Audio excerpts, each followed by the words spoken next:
Hello again, and welcome back.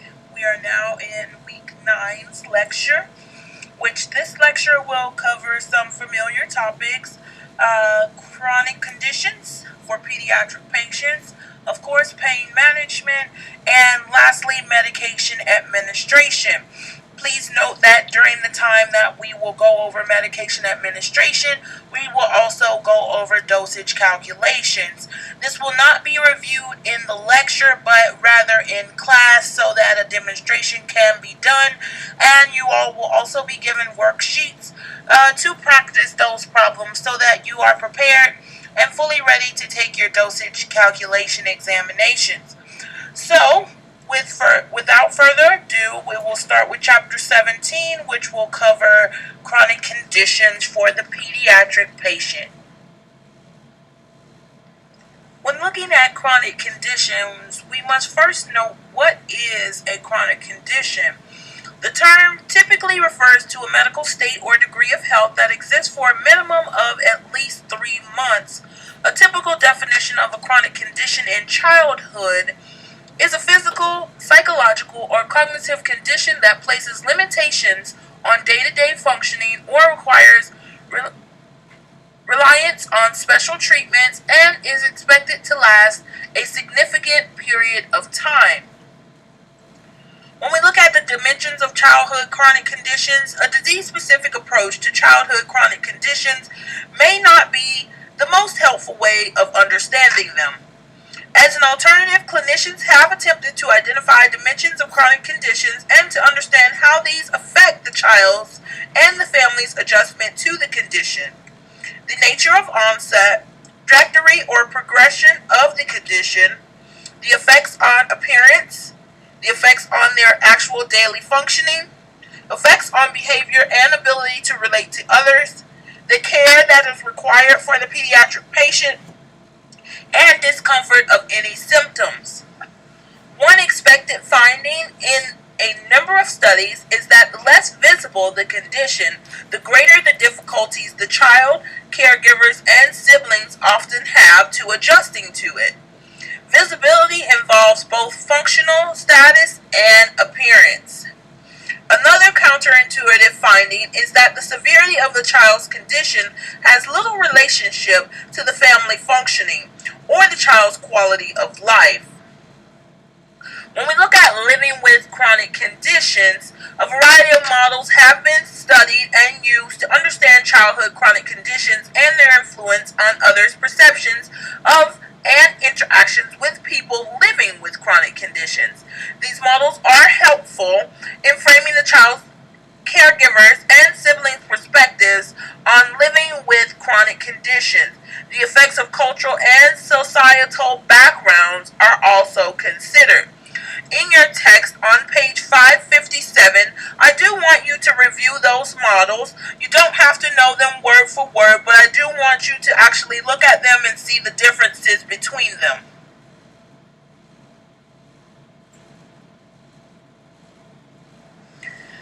Now we will focus on the perspective surrounding chronic conditions.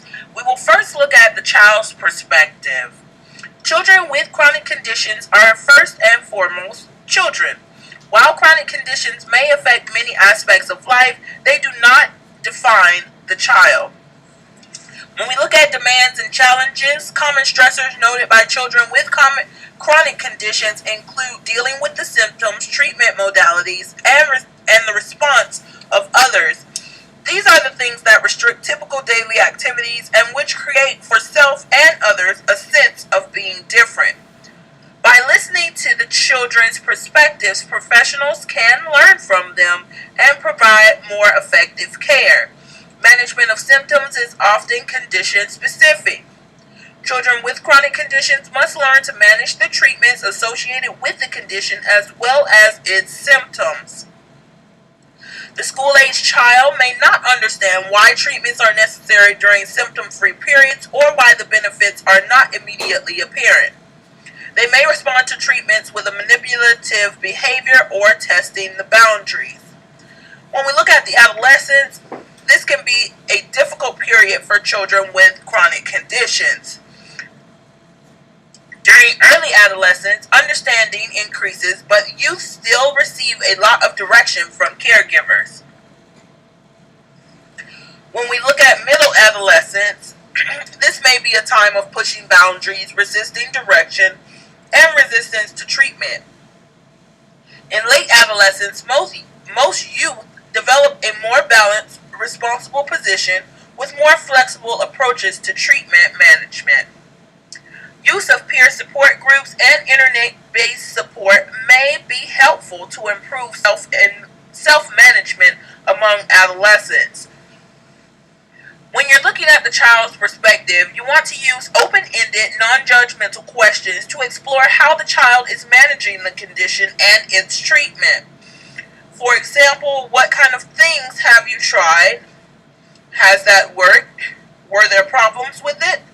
Based on your knowledge of potential problems areas at different developmental stages, use those statements that give the child permission to talk about the issues. For example, some children your age who have asthma don't like to use their inhalers in front of other kids. How has this been for you? Those are a few examples of questions that you can ask when you're trying to get a perspective from the child. Rather than making assumptions about what is of concern of the child or to the child, professionals should ask, like I said, those open-ended, age-appropriate questions to elicit information. Children need to be directly involved in developing their treatment plans. If they are directly involved, this will elicit a better chance of adherence to the treatment. So, we do want to include them in the plan of care. And that is not just with chronic conditions, but with all diseases and disorders of the child. We don't want to make it specifically catered to the parents or the caregivers. Children use various coping strategies to deal with their chronic conditions. As already mentioned, viewing oneself as normal is one strategy. Additionally, social support from family members, peers, and professionals is an important strategy. Children with chronic conditions use less adaptive coping strategies such as withdrawal, blaming themselves or others for their condition, negativity, and irritability. Extreme attempts at normalization can result in denial of symptoms and treatment non-adherence. Asking the child about coping strategies that are utilized and about their effectiveness is an important aspect of assessment. When we look at the day-to-day tasks with living with a chronic condition, two important factors of day-to-day living for children are the developmental issues and, of course, school issues. While the development pattern of children with chronic health conditions may be somewhat complicated by their condition, these children have the same developmental task as any other child. Additionally, they experience the same common childhood illnesses and demonstrate similar age-dependent behaviors such as the terrible twos and temper tantrums and things of that nature. When we look at school issues, one critical aspect of day-to-day living for children with chronic conditions is, of course, school, including attendance and performance. School attendance and accomplishment are typically viewed as essential aspects of normalizing life and promoting healthy development. Nevertheless, school attendance may be negatively affected by illness exacerbations, protective caregivers, the response of the child to the condition, and by the school's response to the child and medical appointments. Emerging technologies have the potential to maximize the child's participation. Children with chronic conditions tend to experience more academic problems than their healthier peers.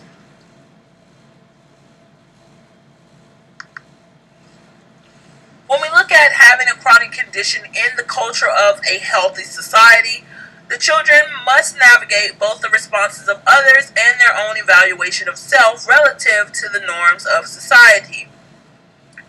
One of the main challenges is dealing with negative responses such as stares, comments, misinformation, and stereotypical expectations. The children sometimes experience difficulties with others being wrongly concerned that their condition is contagious or even fatal. Children and their families must learn how to manage condition-related information, and be able to determine what and how much to tell to whom, when, and where. They need an opportunity to discuss and role-play responses to teasing, stares, and stereotypical characterizations. Nurses can also help by listening and providing developmentally appropriate information. School nurses can educate other children also about health conditions and work to decrease stigma and misinformation. Finally, nurses can act as advocates and work to decrease barriers. When we look at changing emotional patterns, peer relationships are considered a vital aspect to the healthy development of children with chronic conditions, just as it is with other children.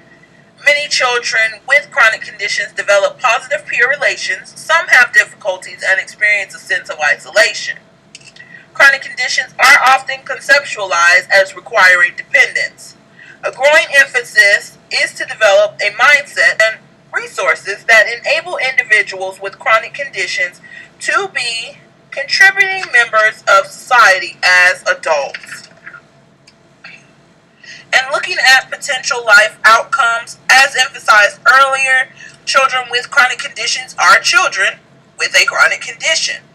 The condition, while a part of the child's identity, is not typically focal. In fact, these children exert some degree of effort to maintain the boundaries of the condition to prevent it from becoming central in their lives. They need permission both to acknowledge the illness and to maintain an optimistic outlook. Understanding and defining a chronic condition follows a developmental path for children. As expected, increasing age, children are able to understand more complex abstract descriptions of their disease process and treatment regimen. Because of their experiences, children with chronic conditions may have more sophisticated explanations than expected for their developmental stage. Healthcare providers must learn the child's particular perspective.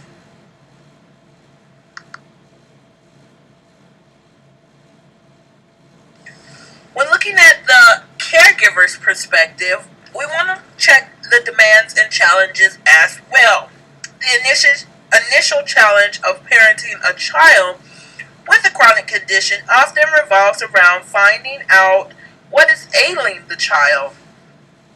This time period preceding and surrounding diagnosis can, of course, be stressful. Facilitating a sense of hope is also important. Initially, caregivers have a steep learning curve and typically experience a lot of fear and self-doubt. Support and encouragement during this time is, of course, helpful. Establishing short-term goals are also useful. Throughout the transition phase, nurses function as teachers and coaches. They can help caregivers recognize the child's readiness to assume more responsibility. They also teach negotiating skills during the final stages. Another challenge for the caregiver is time management. Providing the care needed by the child and taking her or him to various appointments while working outside of the home may produce stress or be almost impossible. The decision for the caregiver to stop employment may not financially be feasible. Suitable daycare for children with chronic conditions is extremely limited and often very expensive. Lack of sleep for the caregiver may decrease coping abilities, heighten emotional responses, and increase conflict within the family. The term caregiver burden has been a term used to describe the effect of the challenges and demands of caring for a child with a chronic condition. Respite care, as mentioned earlier in previous chapters, involves having a person relieve the usual caregiver of caregiving responsibilities for a period of time. It is one way to decrease caregiver burden. Respite care has been associated with many positive benefits, such as decreased stress and increased coping for families, delayed or prevented institutionalization for the child, and increased opportunities for socialization for the children. When we look at emotional and cognitive responses, seriousness of the disease does not tend to be predictive of the caregiver's experience. Adjustment to having a child with a chronic condition has been described as similar to the grief process, which includes stages of shock and denial, anger, guilt, and finally acceptance. Nurses should assess the effectiveness of coping strategies used by caregivers and suggest additional strategies as necessary.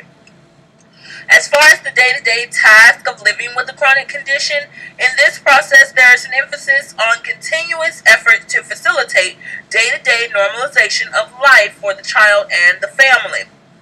Normalization is defined as cognitive and behavioral strategies used by a family of a child with a chronic condition in order to view it as normal. Therefore, they both adjust their lifestyle to meet treatment regimens and adjust treatment regimens to fit into their lifestyles. Sometimes this can mistakenly be labeled as non-compliance. As part of normalization, caregivers also may focus on positive effects of the child and be labeled as in denial. So, as the nurse, you want to make sure you assess this properly. Although they have adjusted and made a different schedule versus what the healthcare provider may have given, this does not mean they are non-compliant or in denial. They are adjusting their lives and their schedules to accommodate this chronic condition. That doesn't necessarily mean they are non-compliant. When we look at having a chronic condition in the culture of a healthy society, coming to terms with the realization that the child with the chronic condition is not going to be cured through the efforts of the professional is one of the most difficult aspects of the caregiver's role. Additionally, caregivers must deal with the responses and expectations of others. Caregivers of severely disabled children have indicated that healthcare professionals often treat their children with disrespect. They have suggested that professionals need to be sensitive to the humanity of all children, and this is very true. Remember what we talked about when we were in the chapter on communication. Your nonverbal cues are often read by the parents or caregivers, and you often do not even notice that you're doing it. So, this is why they think some of the healthcare professionals are very disrespectful when it comes to caring for their child. When we look at changing interactional patterns, the relationship appearance of children with chronic conditions has received much attention. While early studies based on deficit orientation models attempted to demonstrate negative consequences on their relationship, research has not typically supported this. Parents often describe their spouse as the strongest support. Negative comments by caregivers generally address professionals' disregard for the caregiver's knowledge and interest, interactions which are insensitive, uncaring, or undermining hope, or inadequate information or skill. So, with that being said, you want to look at the caregiver professional partnership in your text on page 568. It lists a couple of examples on how this partnership should look. You have to understand that the parents of these children with chronic conditions have been taking care of this child forever. And if you are the caregiver if you are the healthcare provider just coming into this paradigm or this partnership, you cannot pass judgment on the caregiver, because you have to understand they've been taking care of the child. When we're looking at potential life outcomes, many caregivers find networking most effective at an individual, informal level rather than through support groups. Because caregiving responsibilities make formal support group attendance very difficult, internet contacts are also a potentially powerful resource for the actual caregiver. Here we will look at the siblings' perspective. That is, if the child has any siblings.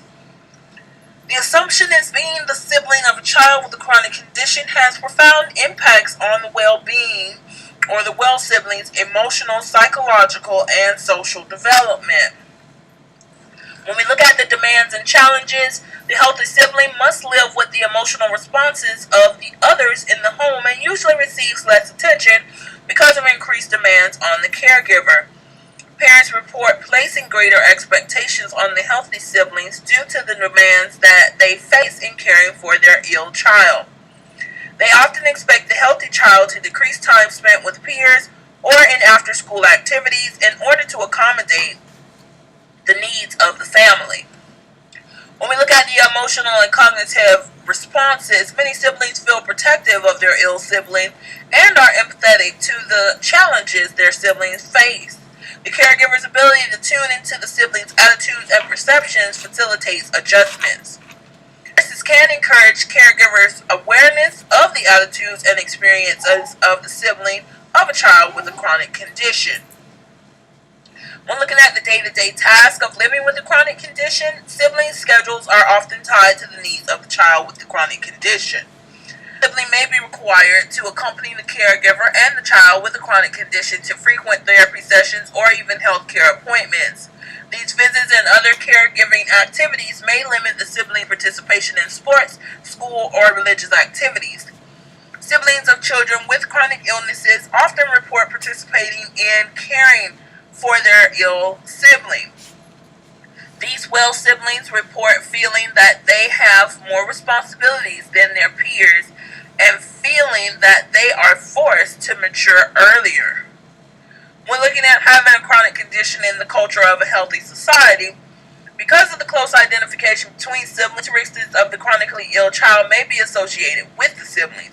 Therefore, the sibling may share some of the stigma faced by the ill child. Children are more likely to feel socially stigmatized if their sibling has an obvious physical disability. Changing interactional patterns. Children and parents report feelings of dysfunctional communication within the family. Children often are afraid to express their fears or other feelings and feel that their parents do not have enough time to listen. Parents suggest that because of the children's maturity and increased contact with adults, they are often more comfortable interacting with adults than they are with their own peers. When looking at potential life outcomes for siblings have seldom been researched. Siblings worry about the possible death of the brother or the sister. The anticipation and preparation for this role or exploration of alternative options have a significant effect on the well-being's life experiences.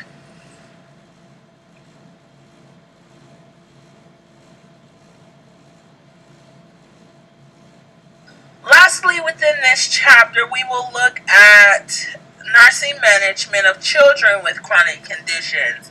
We'll go through these same bullet points. The demands and challenges would be first, nurses often focus on the illness and technical skills required to manage the illness. They tend to dwell on deficits and negative aspects of the situation. While knowledge of potential problems of a caregiver may encounter is useful, nurses must realize that each family's experience with chronic conditions is unique.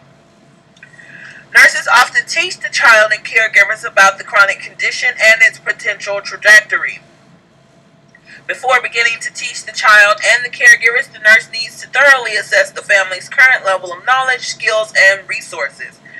The family may have cared for the child for a number of years and may know more than the nurse knows about these areas. In this situation, the nurse can acquire valuable information from the family. If the condition has been recently diagnosed, the family needs information about the condition in order to provide appropriate care, to decrease uncertainty, and to hold realistic expectations for the child. In your text on page 572, you want to take a look at the family teaching box that goes over caring for the family with a child with a chronic condition. Now we'll look at emotional and cognitive responses by consciously decreasing assumptions and by listening to and understanding the family's perspectives. Nurses can facilitate coping for the child and the family. Nurses should ask specifically about caregiver burden, their perceptions of the efficacy of coping strategies, their sense of control or mastery of the situation and problems encountered. Nurses should provide support through active listening and referrals to community agencies and support groups. As far as the day-to-day tasks with living with a chronic condition, nevertheless, children with chronic conditions are often treated as asexual and also know less about sexuality-related topics than other children do. This aspect of development needs to be considered when working with children with chronic conditions. The child and the family need information and opportunities to discuss puberty, reproduction capacities, safe sex practices, and intimate relationships.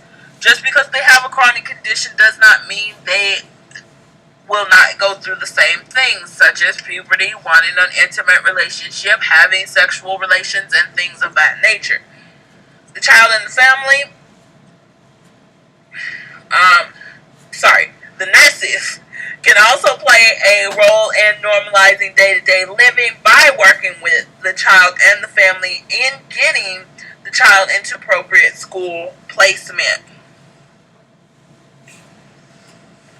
When looking at having a chronic condition in the culture of a healthy society, one way the nurses can facilitate a positive self-concept in a child with a chronic condition is to promote normalcy by emphasizing what the child can do and encouraging involvement in age and developmentally appropriate tasks.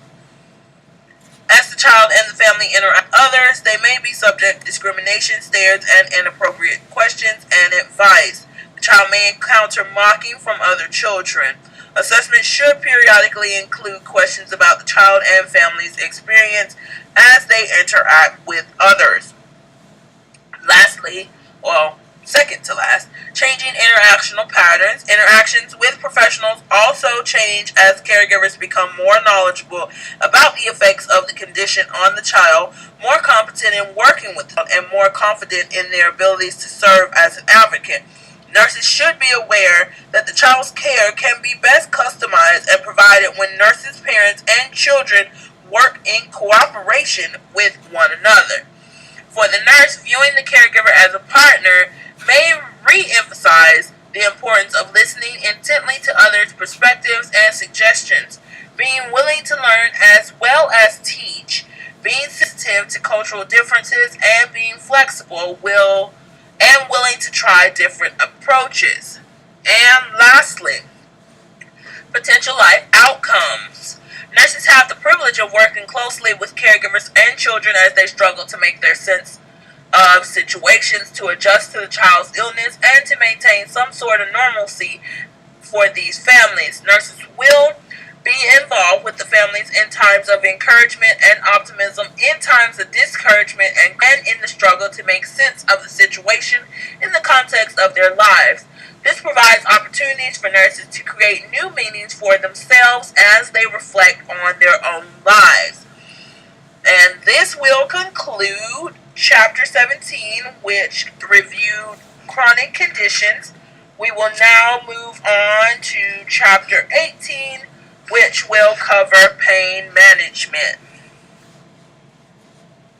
Alright, now we're in Chapter 18, talking about pain management.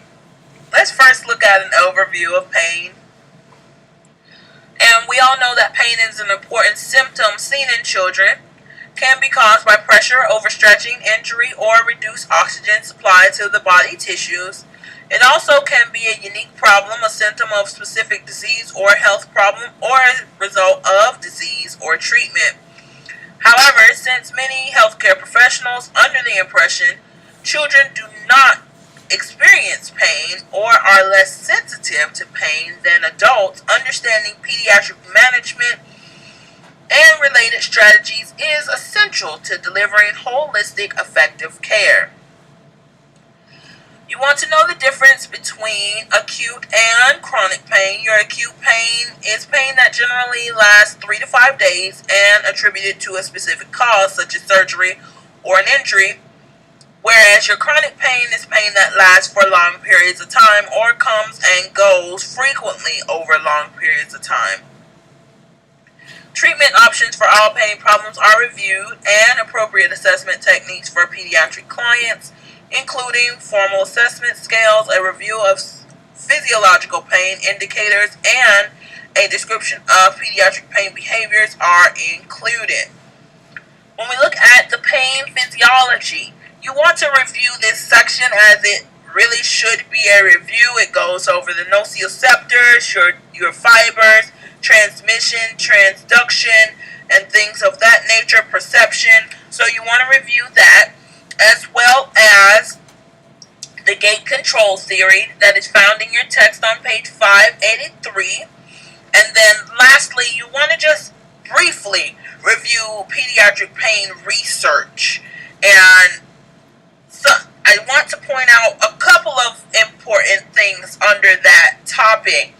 You want to know that other researchers have explored the nurse's perceptions of pain, educational level, personal pain experience, and the number of years in practice play a role in nurses' decision to medicate or not medicate a child in pain. Findings indicate many nurses let personal pain perceptions influence their assessment and selection of treatment modalities for their clients that are in pain. A general rule of thumb in pain in children is if an intervention would hurt an adult, it would also hurt a child. So, when children first report the feeling of pain, this refers to the pain threshold. Also note, when you are teaching parents or caregivers about pain management, one important, very important aspect that you want to teach them is that they should not be giving their children aspirin. Whether it is regular aspirin, baby aspirin, none of the above should be given, especially to the little children, like your infants, your toddlers, preschoolers, school age even, should not be taking aspirin because of the incidence of Rise or Ray's syndrome.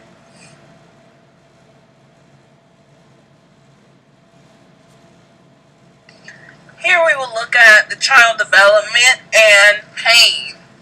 Children interpret pain and perceive pain within the context of their unique cognitive and developmental levels. First, we will look at infancy.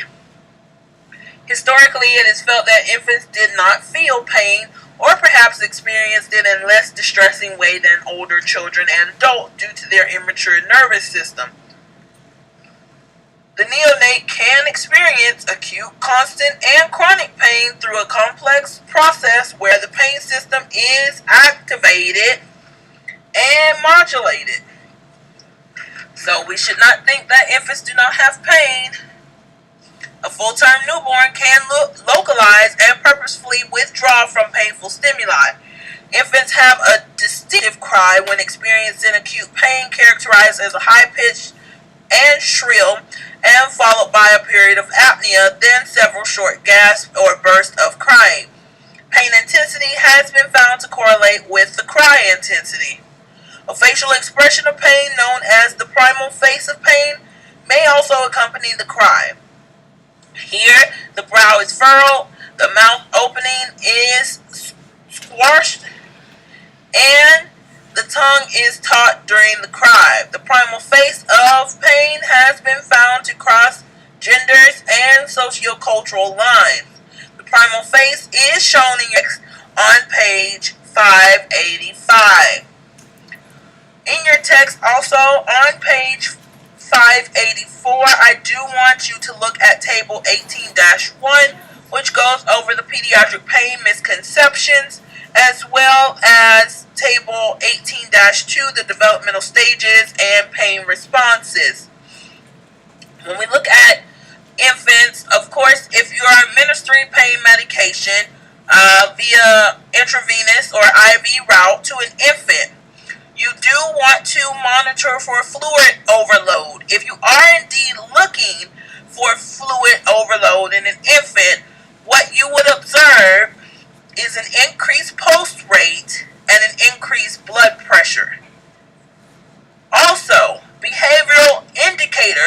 infants that are in pain, besides the primal phase that is shown in your text, the infant may flail his or her arms, they will have a grimace, and they will cry uncontrollably. Those are three things that you will see or observe in an infant that is exhibiting pain. When we look at toddlers, often exposure to a painful procedure is associated with separation from parents or primary caregivers, heightening the toddler's anxiety and exacerbating the pain. Therefore, the toddler's age-appropriate protest to unpleasant or noxious stimuli may be focused with an indication of pain. It is easy to identify when toddlers are in pain, but difficult to assess the degree of pain, as all painful stimuli may be met with the same degree of intensity. As for your preschoolers, the pain response may be subdued or less physical than expected for this age group. The lack of physical activity may indicate the preschooler is experiencing pain because preschoolers, when healthy, are not capable of sitting or lying still for long periods of time. A child in this age who does not readily run, jump, or wiggle may be in pain. Preschoolers also may not be capable of describing the location of pain and use general terms like stomach or belly. However, they may not accurately differentiate what part of their midsection hurts, that is, chest, torso, back, or abdomen. Preschoolers benefit from medical play prior to painful procedures. Touching and exploring the unfamiliar medical equipment may help decrease their anxiety and subsequently the pain they experience. However, the playing preschooler can be deceiving, as many youngsters play despite pain, because this is normal and helps distract them from their pain. Play also helps these children cope with pain, as some preschoolers use play to exhibit pain. When we look at the school-age child, school-age children are concrete thinkers, learning cause and effect, and often experience pain in an all-or-nothing phenomenon. When prompted, school-age children can recall that today's hurt may be less intense than today's, but in response to open-ended questions about pain, often maintain that the pain continues at the same intensity until it is completely gone. School-age children also have body image concerns and fear that their insides may leak out while receiving an injection or undergoing surgery. Therefore, covering all wounds can decrease an anxiety and help decrease their pain perception. School-age children need to gain some control over their environment and should be given choices whenever possible. Allowing a child to choose the limb or painful procedure, or breaking down the procedure into several smaller steps, if possible, highlighting that only one small part is painful, may also help. In addition, children may view their pain as punishment or something they caused by a bad behavior. This anticipatory behavior and anxiety may heighten their pain perception. Treatment options should be discussed prior to the painful event to enhance coping. In order to prevent heightening the child's anxiety, preparation should take place shortly before the procedure is carried out and, of course, explained in age-appropriate terms. So, if you're looking at a child that is, let's say, receiving chemotherapy, a behavioral factor that may affect the child is their participation in normal routine activities. When the child is on chemotherapy, they may not be able to do all of the normal activities because chemotherapy takes so much out of the pediatric patient. We will cover chemo in depth when we go into that chapter, but that is just an example for the school-age child. Adolescents, they may feel the need to hide their pain. Grin and bear it is usually the expression, and they hesitate to report pain if they think everything is already being done to relieve it. Frequently, they deny pain to prove strength or in hopes of quicker discharge from the hospital. They are also eager to demonstrate maturity by coping with significant pain, may be able to conceptualize their pain relative to other situations, and understand when pain has improved or will improve.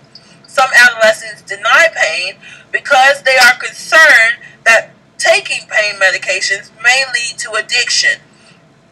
You want that children rarely become addicted to narcotics, especially if they're like receiving morphine or Dilaudid or Demerol or fentanyl. It is very rare that they become addicted to the drug. In addition, cultural or family values regarding the use of drugs can strongly influence how the adolescent experiences pain and how pain is treated. Therefore, in caring for adolescents in pain, the nurse should acknowledge and frequently assess their pain. Adolescents may also cope with their pain by watching videos, listening to audio tapes, playing video games, or sleeping. The lack of interest in discussing pain does not mean adolescents do not have the pain, because distraction is a powerful pain management strategy. The adolescent should be included in discussions about which techniques effectively reduce their pain and consult regarding treatment regimens or options. You do want to look at the box on 587 in your text that goes over the PQRST pain assessment, and we will discuss that further. Alright, let's look at pain assessment and how we will assess pain on our pediatric patient. Complete and accurate assessment of a child's pain can lead to better and more effective interventions. The following discussion identifies several strategies and tools used in pediatric clients. First, we'll look at pain interview and history. The initial assessment includes a pain history and comprehensive information about the child's past pain experiences, treatment strategies, and preferences. The nurse queries about the child and the caregiver in regards to their interventions and coping strategies that have helped in the past. The PQRST format that's listed in box 18-2 prompts the nurse to interview both the parent or primary care provider and the child. And then the child is given the opportunity to describe and rate his or her pain using a self-rating scale. Caregivers are also interviewed about the child's pain. For children developmentally or cognitively unable to describe or discuss their own pain, parent information should be valued as if the client had responded themselves. When looking at assessment measures, a number of assessment measures have been developed to quantify a child's pain. They are divided into two categories: objective measures used by the observer to score client behavior, or physiologic parameters associated with a painful response such as heart rate and blood pressure, and self-reporting instruments designed so children may rate their own pain. If we look at objective measures, objective pain measures are ideal for the infant, pre-verbal child, or developmentally delayed child who is not able to self-rate his or her pain. Most are used to measure acute pain since reliability and validity are less well established for long-term pain. Objective measures are also a useful method of documenting improvements in pain intensity over time, especially post-operatively. The FLAC scale, which is listed in figure 18-6, and the comfort scale, listed in figure 18-7, are pain measurements that are commonly used. When we look at the subjective or self-rating measures, in all types of pain, the most information can be gained when children measure the pain themselves. Several methods assist children in rating their own pain. The choice of a specific measure should be based on the child's developmental level and preferences, institutional policies, and instrument availability. For the verbal child, the pain assessment scale of 0 to 10 or 0 to 5 may be the simplest and best understood. Here, the nurse asks the child to rate pain on a scale where 0 is no pain at all, and the higher number is the worst pain ever imagined. The scale points should be documented when recording the child's measure of pain. Drawing a 10 centimeter line and asking the child to point to the level of pain on the line can also be effective.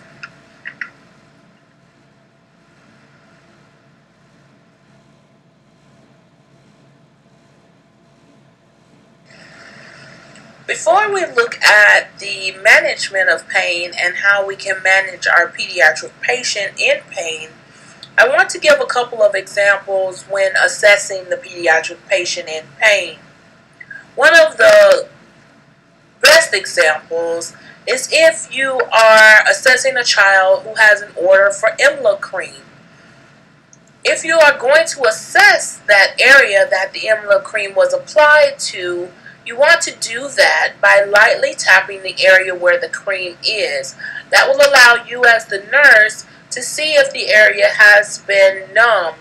And if you need a refresher on what EMLA cream is, it is like the equivalent to lidocaine that is used for adults. It is used on children for such procedures as IV insertion or injections. Also, when looking to do a pain assessment, as the nurse, please assess the developmental age of the child first before you proceed with the pain assessment. This will allow you to do an accurate and detailed pain assessment. Of course, if the child is developmentally or cognitively delayed, most of the information will come from the parent or caregiver. But as the nurse, that is your duty to first assess the developmental age of the child. So now let's look at how we can manage that pain for the pediatric patient. You want to note that every child has the right to appropriate and safe pain relief. Pain associated with an injury, surgical procedure, or specific disease state is described as acute pain. The intensity of acute pain fades predictably over a few days to a week, and many hospitalized children experience a phase of acute pain that is nearly resolved or easily managed with oral analgesics by discharge.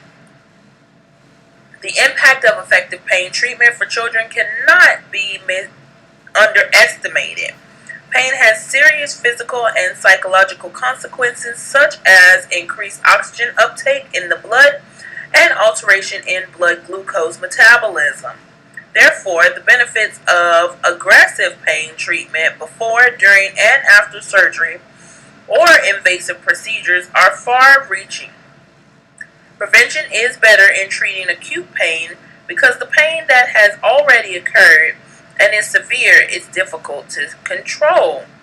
Children and their families should be told effective pain treatment is available and an expected part of their care as they recover. Goals and expectations of pain management should also be discussed with the child and family as they can be involved in choosing assessment strategies and developing pain management techniques. Whenever possible, the child and family should be prepared for pain associated with a procedure or surgical intervention. Finally, the preparation and discussion should include treatment options. The main goals of effective pain management are to relieve pain, maximize function, and minimize side effects. When we're looking at relieving pain, the chosen treatment should first and most importantly improve or relieve the pain. However, it may not be practical or possible to relieve all the pain without rendering the child unconscious. Effective pain treatment allows the child the opportunity to walk, eat, and otherwise participate in the recovery process. Note that all medications have side effects. Some are unpleasant, others are dangerous. Most commonly prescribed pain medications also have the potential for unpleasant or harmful side effects, but these drugs are dosed or delivered so side effects are minimized. When we look at non-pharmacologic pain management, a strong nurse-client-family relationship promotes accurate reporting of pain as the client learns to trust pain will be relieved. An understanding of methods to comfort the child in addition to receiving analgesics can assist caregivers in managing their child's pain. Several specific pain management modalities which are effective when introduced prior to the anticipated pain, should be taught to the child and caregivers. Some of the techniques are guided imagery, distraction, and things of that nature. However, it may not be practical or effective to use more than one modality at a time. Many children and caregivers have developed their own independent strategies to cope with painful procedures. The nurse should always explore these individualized strategies of pain management with the child and family and communicate them to members of the healthcare team. Successful non-pharmacologic interventions include biofeedback, caregiver involvement, hypnosis, cutaneous stimulation such as rubbing, massaging, or holding, and applying heat or cold, which slows the ability of pain fibers to transmit pain, decreases inflammation, and also decreases edema. Sucrose has been found to be an effective analgesic for infants and can be easily delivered through a sucrose impregnated pacifier. When looking at pharmacologic pain management, the nurse is responsible for understanding the expected action, potential side effects, or actions of medications prescribed for clients. Because nurses may be administering medication, they need to be able to answer the family's questions and observe for therapeutic as well as adverse effects. Opioid analgesics are a class of medications derived from an opium plant.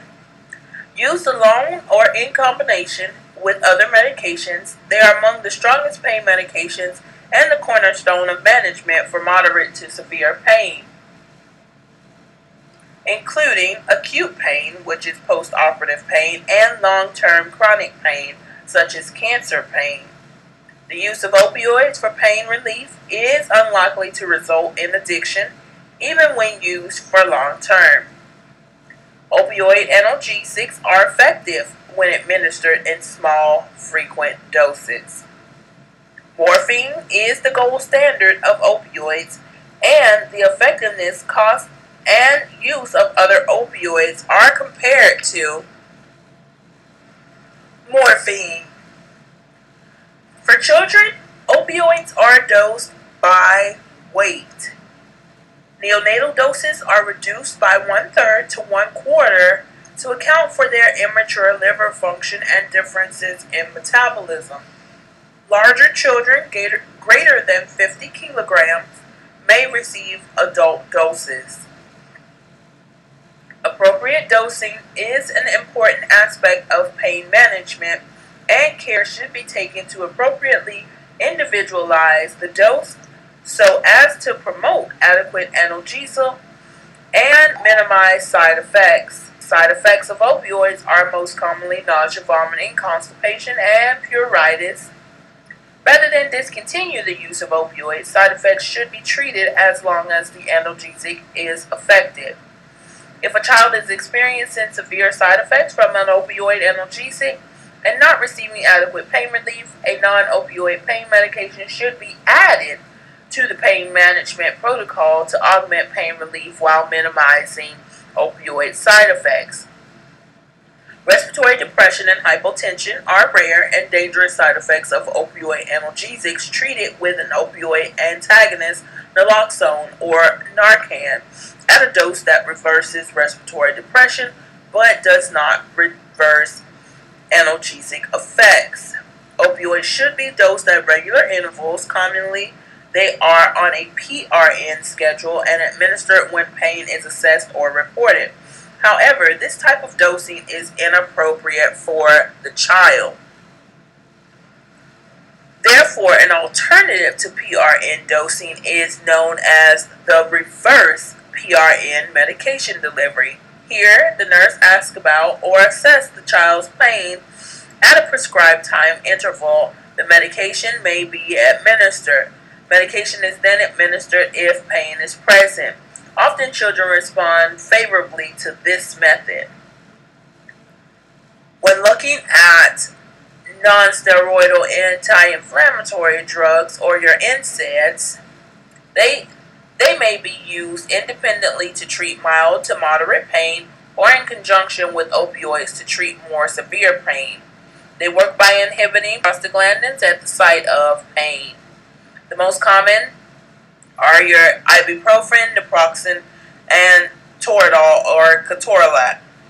Aspirin, another NSAID, is rarely used in children because of the association with Reye syndrome, as stated before.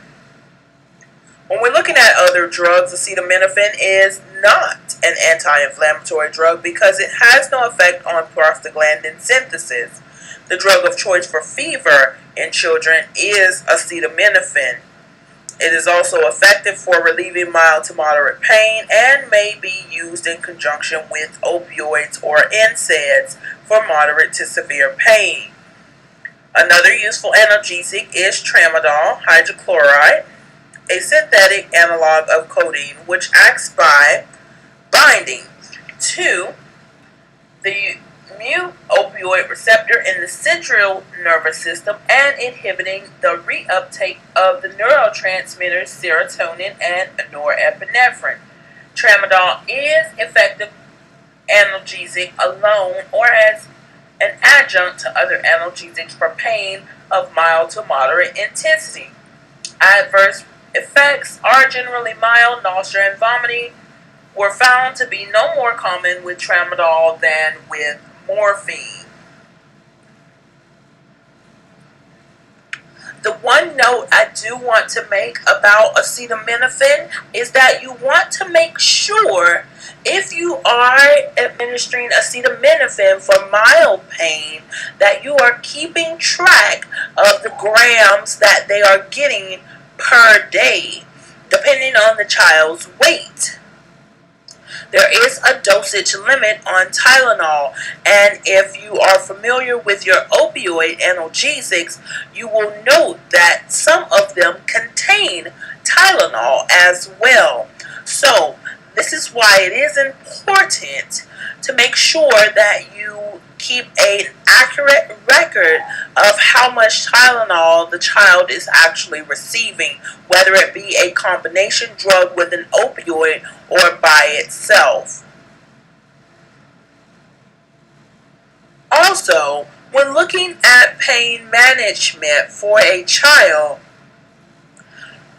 you do want to note that it is calculated by weight. There is no standard dose for a child.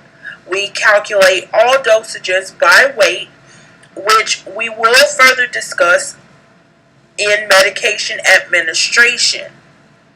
But pain management does not exclude the child.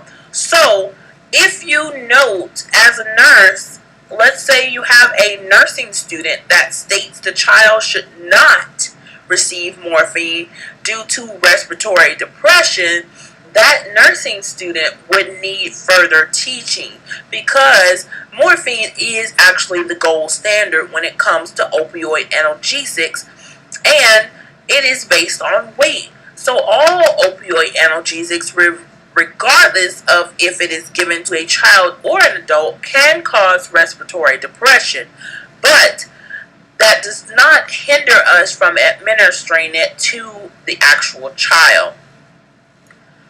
Now, when we look at non-pharmacological management, of course, we talked about guided imagery and things of that nature. But one thing that can be used is heat. Heat can be used within the first 24 hours to increase blood flow to the area, reduce edema, and dilate the capillaries, depending on what kind of pain the child is having.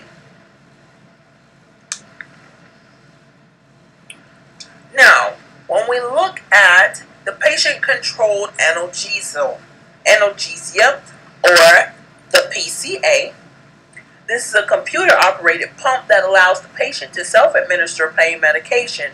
By pushing a button on the pump, children as young as 5 or 6 years old may self-administer intravenous opioids to relieve pain. PCA pain relief offers several advantages over traditional treatment modalities. The PCA offers the child the ability to quickly and independently relieve his or her pain.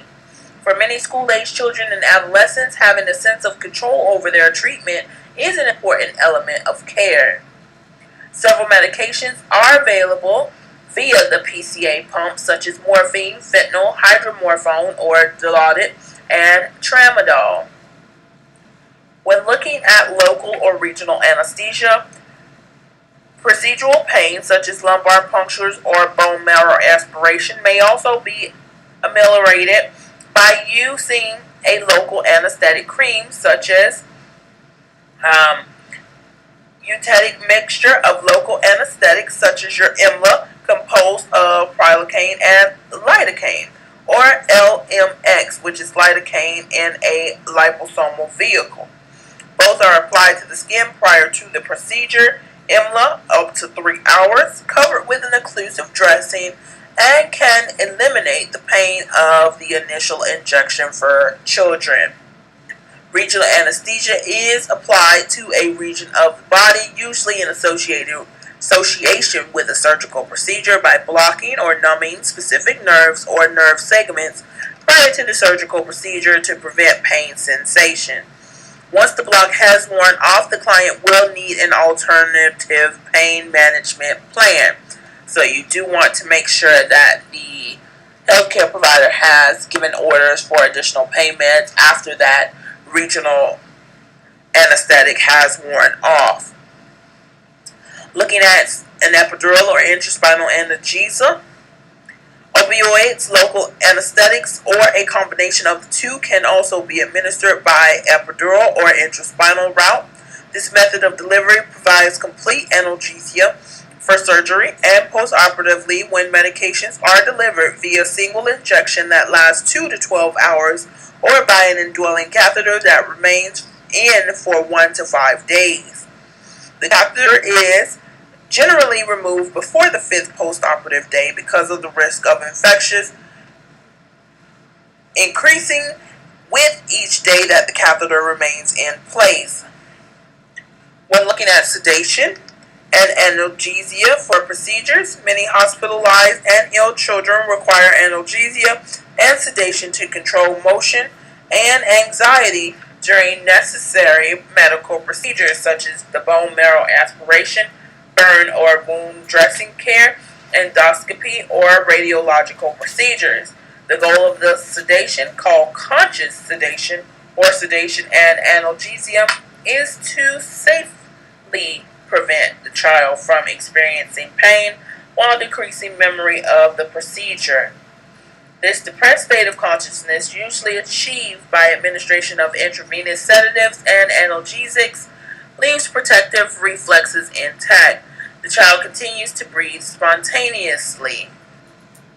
Also, when looking at sedation, you want to look at all procedures that will require conscious sedation for children. These include dental extractions, MRIs, endoscopy, wound care, and things of that nature. All of those the child would need conscious sedation because we need them to actually be still, and just administering pain medication during these times, the child would still be all over the place. So those are some examples of when the child would need conscious sedation. So again, some of those examples would be your bone marrow aspiration, burns. And when I say burns, I don't mean a debridement. That does not include debridement of a burn.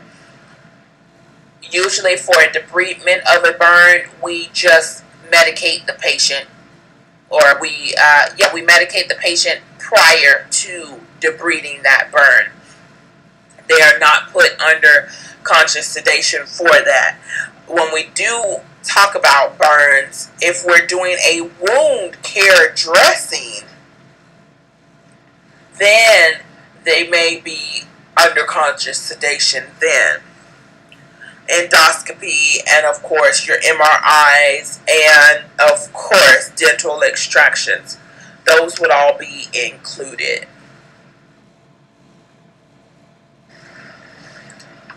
Lastly, we will look at some additional pain factors that can affect the pediatric client, one of them being headache pain.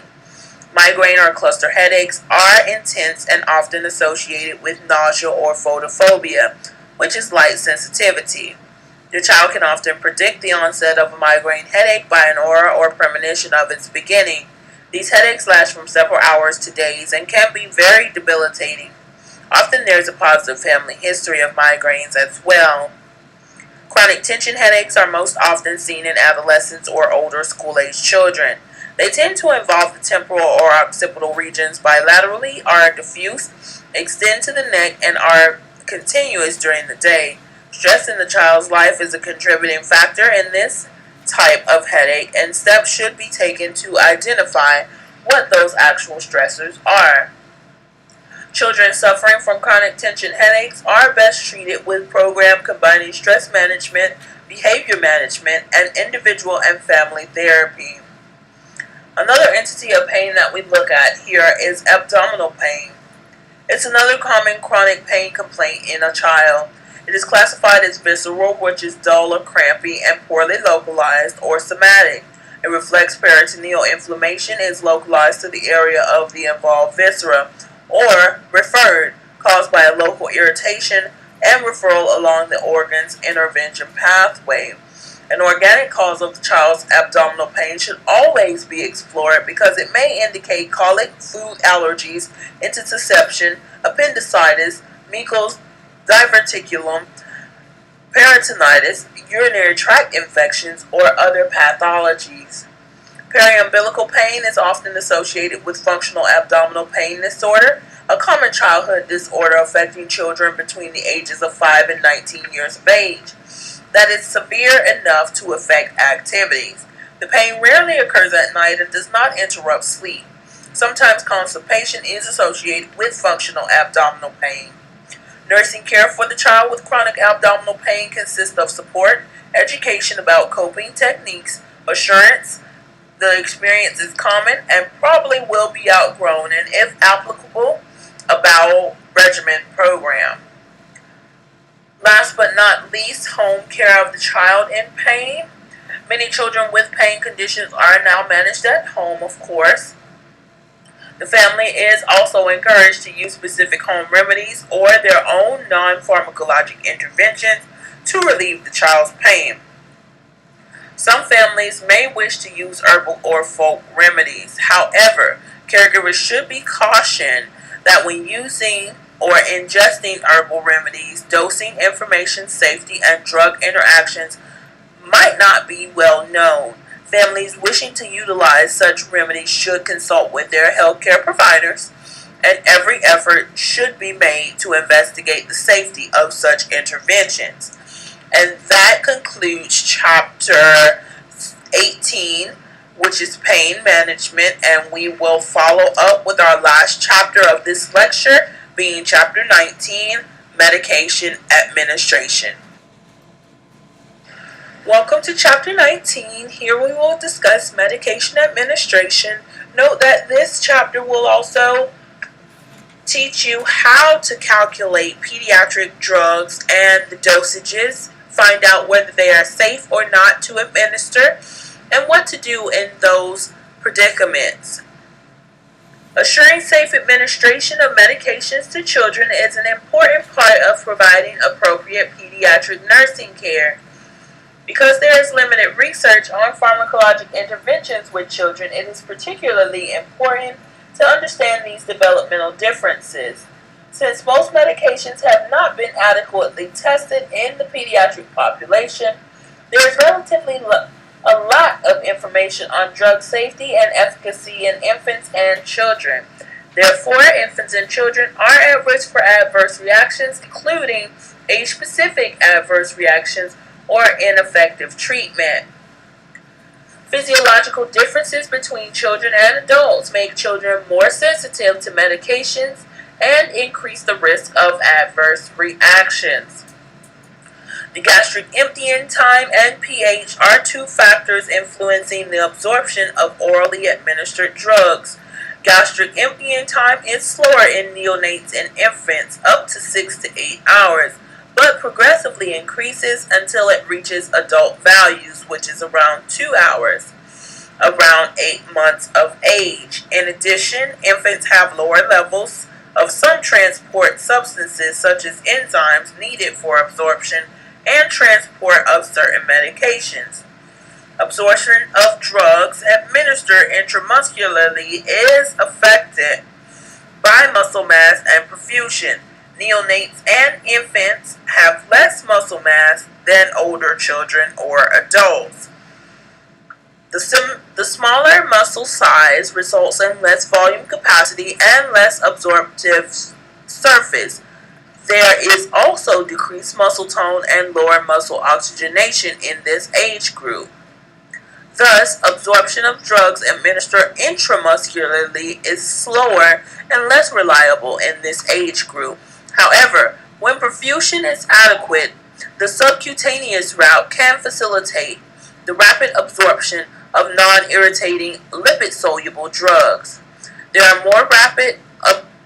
is more rapid absorption of topical medications in infants and children due to the greater BSA, or body surface area to weight ratio. The skin of neonates, infants, and children is also thinner and more permeable. Absorption is further increased if skin integrity is compromised. There is prolonged contact time or an occlusive dressing is applied. Factors necessitate careful attention to instructions using topical medication, especially since plastic-coated diapers can be considered an occlusive dressing. Because the proportion of body water is so much higher in the neonate and infant, water-soluble medications are diluted to a greater degree. As a result, neonates and infants may have a decreased serum concentration of water-soluble medications. The percentage of body fat peaks around 9 months of age and then decreases between 1 and 5 years of between 8 and 12%. It increases again around adolescence, with girls having a higher percent than boys. The percentage of body fat influences drug distribution throughout the body and affects the concentration of medications in the circulatory system and at the site of action.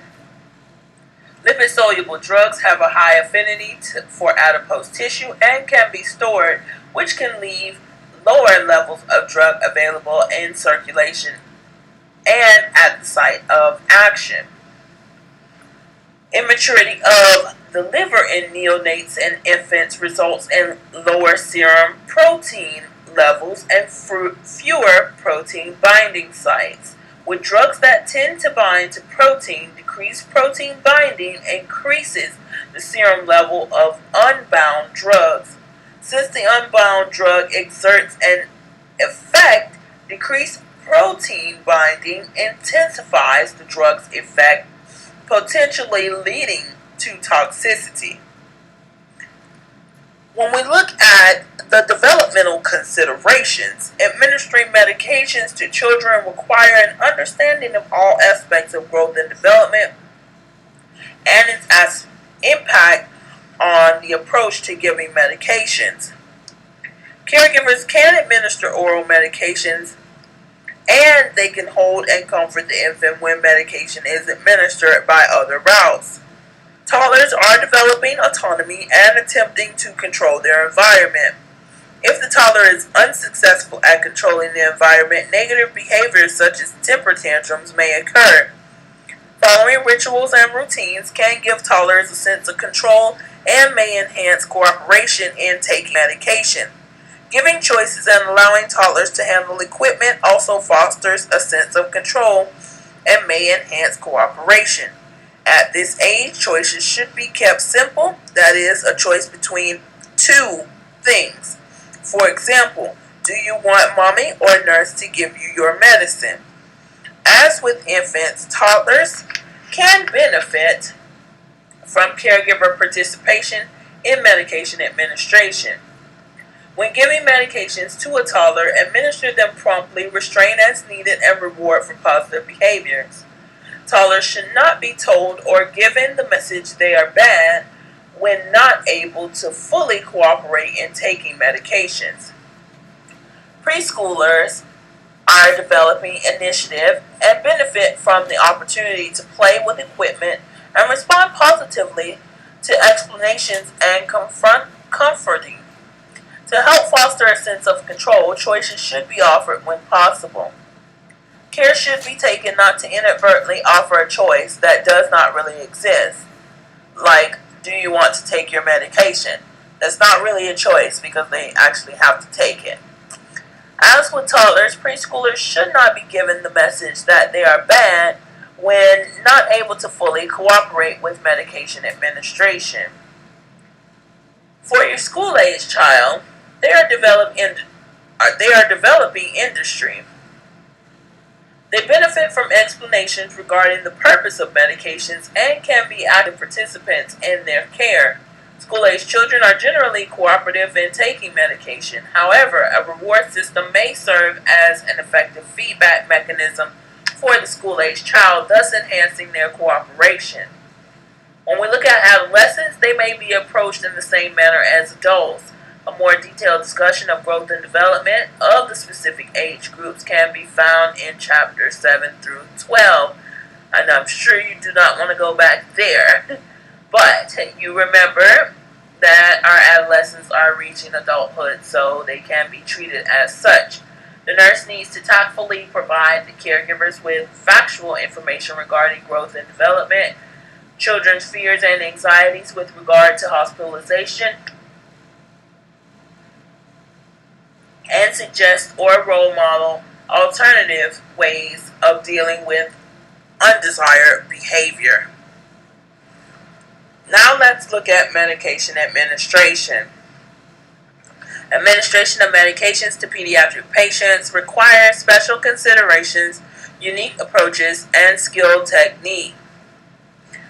General considerations. Prior to administering the medication, explanations should be given to the child and caregivers using age-appropriate language that explains why the child needs the medication, what the child will be experiencing, the method of delivery, what is expected of the child, and how the caregivers can participate and help support their child.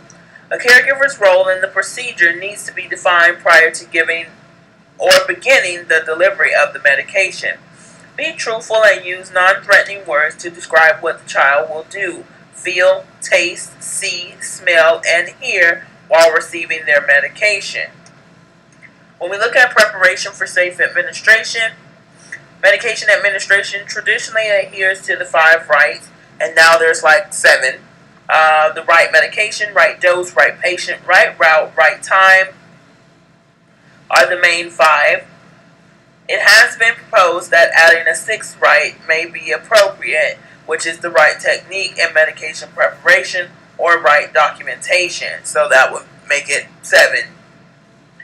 Another may be the right approach to actually administering it to the pediatric patient. Children are less able to protect themselves from errors that may occur in medication administration processes. Correct identification of the pediatric patient begins with correct placement of identification bracelets at the time of admission. The nurse cannot expect the child to correctly identify themselves. As adolescents change, they may find it fun to misidentify themselves to authority figures. It is known that adolescents' ability to adhere to medication schedules independently is decreased. Patient identifiers include the patient's name, birthday, and medical record. Using specific patient identifiers will assist the nurse in correctly identifying the right patient. When determining the dose, examining medication dosing for children is necessary to determine therapeutic range, appropriate dose, and developmental interactions. Nurses must ensure that the right dose has been calculated. Take note that pediatric medications are often prescribed in units per kilogram of body weight per day or per dose. Sometimes, although less commonly, the calculations are determined by using the BSA or body surface area. For purposes of your dosage calculations that you will be taught using the milligrams per kilogram, which is the child's weight. When calculating appropriate medication dosages for an individual child, it is essential that the correct recommended dosage be used in the calculation, since recommendations differ based on age, route of administration, and purpose. Most dosage recommendations are for a 24-hour period, such as milligrams per kilogram per day. However, some dosages recommend for a single dose, such as milligrams per kilogram per dose.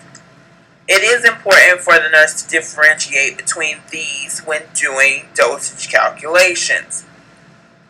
There is a sample in your text on page 613 in box 19-1 that goes over calculating recommended pediatric dosages from the milligrams per kilogram per day.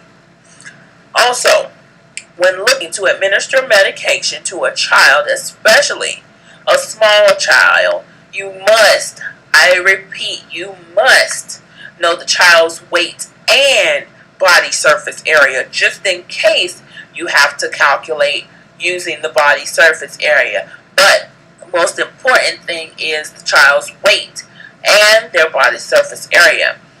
When calculating the dosage of a drug, you will do this also based on child's body surface area or their weight.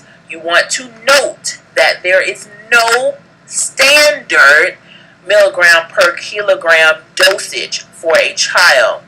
There is a recommended dose which is listed usually in your drug books, but there is no standard dose. So it would not say the child who is 3 gets a standard dose of 2.5 milligrams. No. There's recommended dosages, but note that there is no standard milligram per kilogram dosage for a child, and there will never be because of the child's weight or body surface area. Now, when you're looking at doing long-term medication administration, such as those for antibiotics, as the nurse, you want to suggest that the child gets a PICC line, usually inserted at the antecubital space. Of course, you as the nurse would not be inserting this PICC line unless you're PICC certified, but that will be your suggestion for the healthcare provider to actually order a PICC line if the child is going to be receiving long-term antibiotics, blood draws, and things of that. Not want to continuously stick the child for these various tests. You also, like I said earlier, note that children rarely, and I do mean rarely, become addicted to narcotics, especially if you are witnessing a child who is on morphine or Dilaudid or fentanyl or things of that nature. And this applies to your sickle cell children. They are in pain and they are in and out of the hospital, so they are rarely addicted to the drug. It is that they are actually in pain. So that is one thing to remember, and not create a bias thinking that, you know, these children are coming in as pain seekers. Alright, now let's look at the routes of medication administration. Most of these will be familiar to you as they're the same routes. They may just differ slightly for the pediatric patient.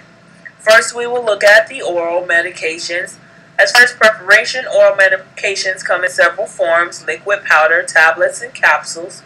Suspensions require shaking before administration to distribute the medication evenly throughout. Liquid liquid, so an appropriate dose is administered each time. And these you will see mostly for your infants or even your toddlers. That is another education piece that you want to give to the parents, that they need to shake these suspension medications very well.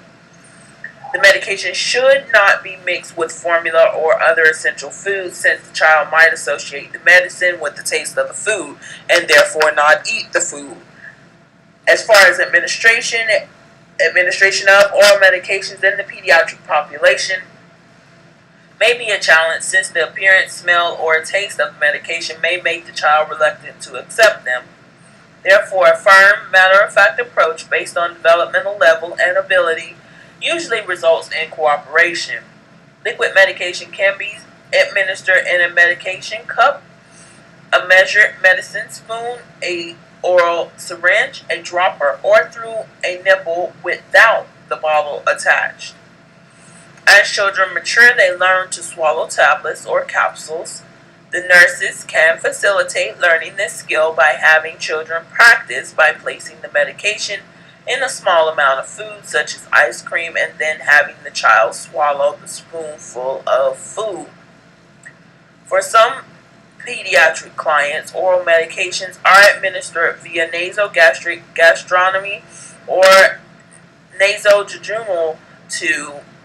Before administering oral medications in this manner, it is essential to determine proper placement of the tube.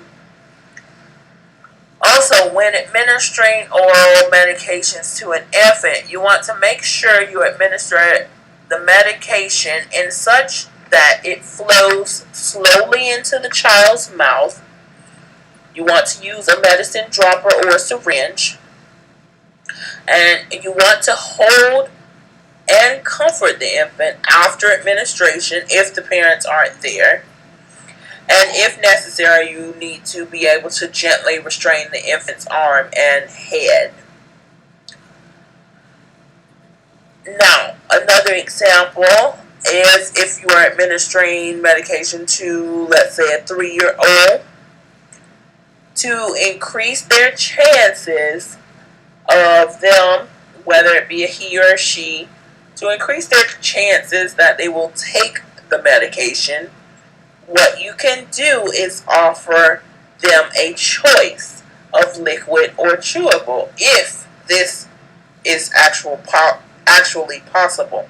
Sometimes this may not be possible to give them a choice, but sometimes giving them a choice, if it is available, will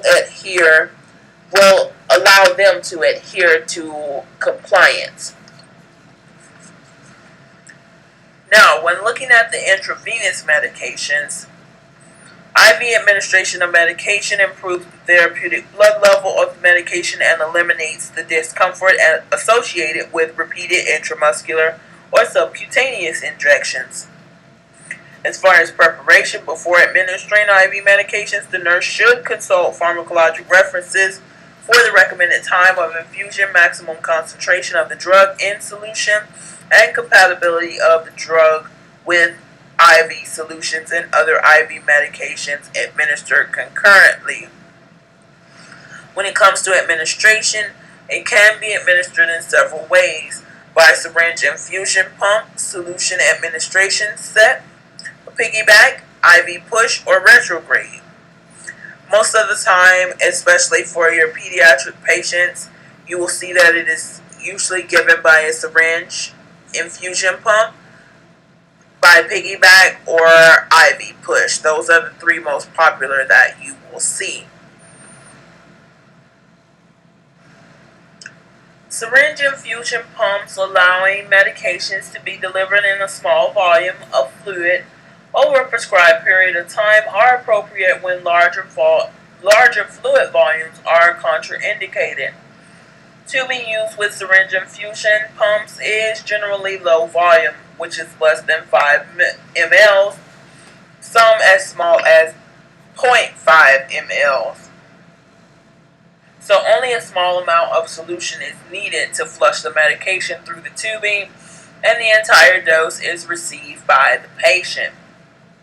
I want you to look at the family teaching boxes within your text on page 616 and 617.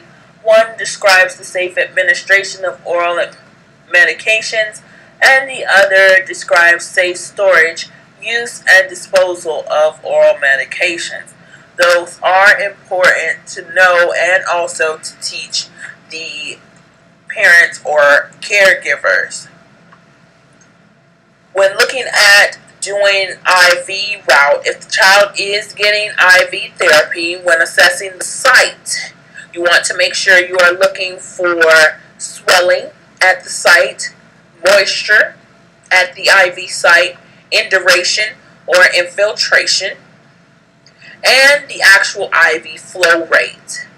All of those are usually assessed depending on how often the patient is getting IV medications. If it is continuous, it is usually assessed every 2 to 4 hours. But those are 4 things that you do want to take note of. Also, you want to note the IV administration route is faster and is the first choice when it comes to medicating a child in acute pain. Next, we want to look at intramuscular medication. IM injections are often associated with discomfort and distress, and therefore the least preferable route used to administer medications to children. However, at times it may be necessary to administer medication by this route. Selection of needle size and injection sites, as well as techniques of administration, are important considerations. Of course, you want to select the right needle size. Needle length and gauge are selected based on the child's size, amount of subcutaneous tissue over the injection site, and viscosity of the medication. Age-based guidelines for selecting needle length and gauge can be found in your text on page 618 in table 819-2. When we look at the injection sites, these are determined primarily on muscle development and the amount of medication to be injected. The preferred injection site for infants and toddlers is the vastus lateralis. The rectus femoris is also an acceptable site and may be alternative or to rotate injection sites. The ventral gluteal muscle may be used for children older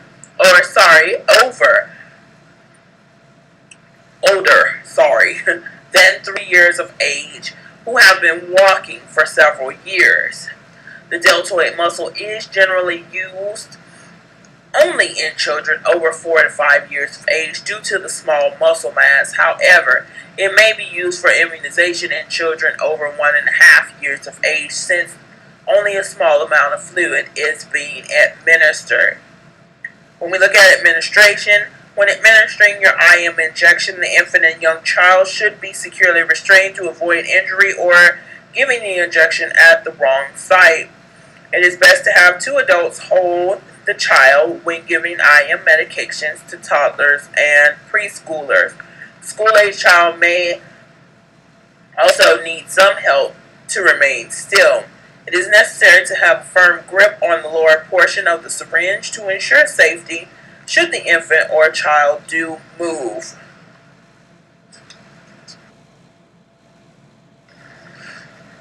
Last but not least, we will look at some additional medication routes, one of which is the subcutaneous medications. Medication administered subcutaneously is placed in the subcutaneous fat. Of course, fat deposits differ between infants or children and adults and must be considered when administering medication this route. The anterior thigh, buttocks, upper arms, and abdomen are the preferred sites for injection. The infant or child should be restrained as necessary. Rectal medications are administered rectally. They may be erratic and unpredictable in their absorption and are not the most desirable route of medication administration for the pediatric client. However, this route of administration may occasionally become the route of choice if the child is vomiting or is NPO and does not have IV access. When we look at ophthalmic medications, administering these requires special consideration in the pediatric population. Age-related concerns cause young children to fear having anything placed in their eyes, and even young infants may close their eyelids so tightly it is difficult for the nurse to open them. Proper restraint is necessary to control the head, keep the child's hands from interfering, and prevent injury to the eye. To administer eye drops or ointment, the child should be placed in a supine position. Hyperextension of the neck with the head lower than the body may help disperse the medication over the cornea. The lower eyelids should be retracted and the medication placed in the conjunctival sac while not letting the dropper touch the sac. Ointment should be placed in the sac from the inner canthus outward. When we look at optic medications, the younger child may need to be restrained to prevent movement of the head during installation of the medication. For children under 3 years of age, the pinna is pulled downward and back. For the child over 3 years, the pinna is pulled up and back as with adults. After installation of medication, the child should remain in the side-lying position for several minutes. If cotton is placed in the ear, it needs to be loose enough to allow drainage of any sort. When we look at nasal medications, the infant and young child may react negatively to nose drop installation, and proper restraint is necessary to safely accomplish the procedure. The child should remain in that position for at least a minute following the installation of the nose drops. When we look at inhaled medications, administering inhaled medication to children through a nebulizer has the advantage of delivering a medication directly to the needed site of action. Advantages of administering inhaled medications with appropriate technique show an improvement in the onset of action and decrease in the dose that is actually needed. And lastly, when we look at topical medications, administering these to children is the same as for an adult. If the skin is broken, sterile technique is required. The biggest challenge for the nurse administering topical medications to infants and children may be preventing the child from scratching an irritated or affected area. So let's go back and look at a couple of examples when you are doing optic medications or optic medication administration. If you're administering antibiotics in the eye, you may have to use mummy restraints when giving that medication. Kids usually don't like things going into their eyes, just as your text stated. As for topical medications, when looking at treating a child, let's say with chest pain, if they have prescribed nitroglycerin patches, this may not be appropriate for the child because the child has a greater BSA or body surface area, creating permeability, resulting in an increase in absorption of those topical agents, which may result in more adverse effects. So it may make the situation worse versus making it better. Also, when we're looking at topical medication administration, when administering these topical meds, you want to teach parents to be careful in not letting the child remove those dressings that may cover the topical medication, because the topical cream could damage the child's eyes if they rub them. We all know that children do not wash their hands, as well as adults do, and some adults don't even wash their hands. So, if the child is playing with the area that had the topical medication on it and they don't wash their hands thoroughly, they may damage their eyes because, of course, they're going to rub their eyes, put them in their mouths, and things of that nature. Lastly, when we look at nasal medication administration, you want to teach parents not to let the dropper make contact with the nose. Tell the child to be careful not to sneeze after installation has been done, and make sure that the child lays back with their head hyperextended. Like your text said, they only have to remain that way for about a minute. They do not have to remain there for 10 minutes. It's only a minute. No more than 2 to 3, really. And that actually concludes our 3 chapters, and this will conclude chapter 19, which goes over medication administration. Within class next week, we will go over dosage calculations, and you will get a better understanding of how to calculate pediatric dosages.